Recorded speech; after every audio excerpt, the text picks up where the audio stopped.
For to this video mga kamaster, so may bago na naman tayong project, jelly. So yan mga kamaster, paano ba tayo blending ng kulay mga kamaster? So pearl white yan mga kamaster, jelly. So ang blending ko niyan mga master, papasok doon sa may gitna ng pinto mga kamaster.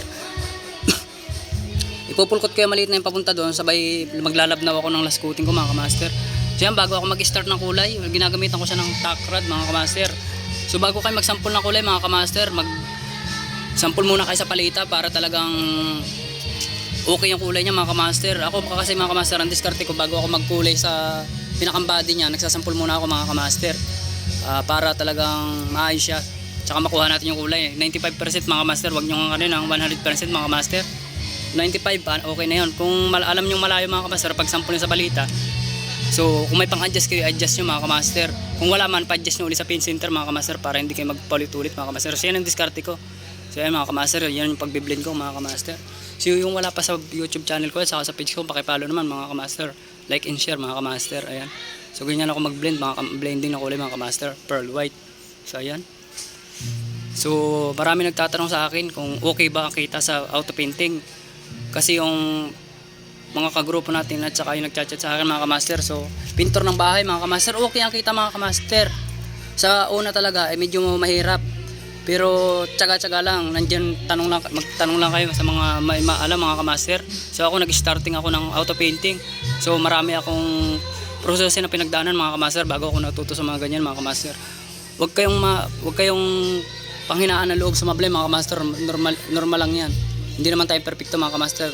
Yung magaling nga mga kamaster, nagkakamali, tayo pa kaya. Yan mga kamaster, yung ating lapat. So nakapag-blend na ako ng kulay dyan mga kamaster. Ayun yung pearl white ko. Same original mga master.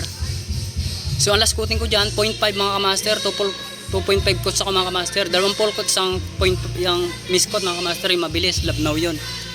Para dapa talaga, hindi tindig yung metallic mga kamaster. So ang gamit natin, color computerized mga kamaster. So ayan na mga kamaster, clear coat na ako, 2 full coats mga kamaster.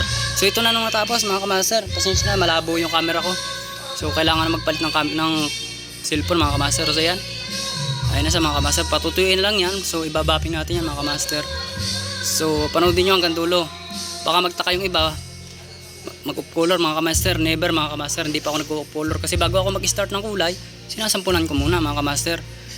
Doon tayo sa sure win mga kamaster, para sure win talaga. Sample muna kayo sa palita. Ayan mga kamaster, medyo malabo yung camera natin, hindi masyadong makita. So yan mga kamaster, ito na natapos mga kamaster. Mapapansin nyo, ito yung painter na binugahan natin sa kabilang side mga kamaster. Ayan. So blending lang ng kulay mga kamaster. So ito naman yung pinto mga kamaster. Pansinin nyo kung off color ba o hindi. Ayan. So nakita na yan mga kamaster. Itong ginawa ko na to, masilat talaga to mga kamaster. So okay yung kulay niya mga kamaster, 100%. Nakuha natin tsaka yung lapat. So mga kamaster, dito muna matatapos yung video. Let's go!